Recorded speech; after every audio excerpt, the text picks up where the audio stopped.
Yeah.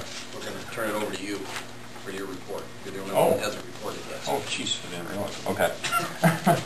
A few things going on at the middle school. Tomorrow after school, in between last school bell and PTO, we're going to have a movie night for the 5th and 6th grade kids. We did a fundraiser during homecoming to help out with this. Kids chose a movie, they were surveyed, they chose a movie, they're going to have some free popcorn, they get to buy a bottle of pop for 50 cents. And so from about 3:30 to 5:30, and I've worked out the busing situation right after school, and then also how to get those kids home after the movie's done. We're going to do that till about 5:30 tomorrow. So hopefully we'll have a whole shift of kids maybe coming over to the PTO carnival. I hear a lot of them talking about that too. And that will be 130 kids or something? Yeah, I'm thinking there's probably going to be 75% of them there, which it'd be out of 150 total. So, and I think it's me with them. So it should be fun though. Good luck. Yeah.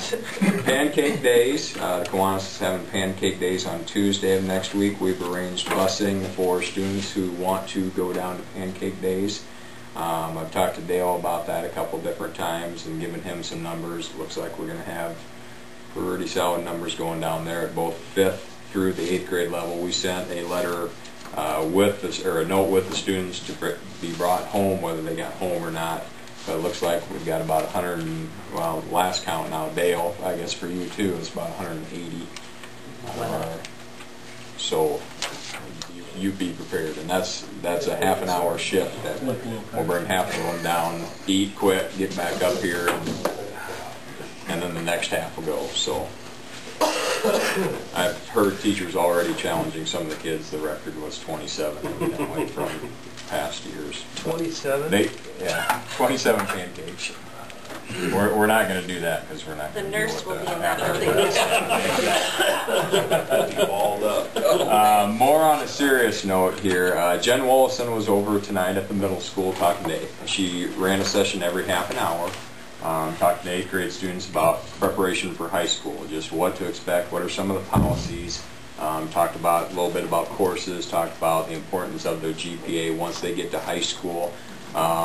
Mrs. Fryer, the middle school counselor, also was a part of that, talking about the 8th graders here shortly. We'll start talking about the Choices program, which gets kids kind of into what avenue of careers are you looking at in the future, and what are your interests, what might be careers that would be interesting to you, what's the pay for those, what's it take for college or high school courses and college courses, what's the availability of jobs. So it's a good session for the parents to go through tonight, and it's a good program for the kids to run through in this spring. Parents took a survey tonight. I think we had, I'd say, probably 80-85% of them at least who did the needs assessment survey, or that will help us out with the needs assessment, so that was a good thing. A couple of comments that I heard also tonight from just general comments from parents was school website is great. They really appreciate that, and they really appreciate the ability to get online and look at their child's grades, and they keep up to date with what's going on there. So that's my report. You guys got questions for me? How middle school's running? How was your attendance tonight? Poor, real poor. And part of it is spring. Typically, when you set it up the way that we set it up, is lower. But I think you start shifting things around, which we didn't have any choices to do. But I think that messes some things up too. So.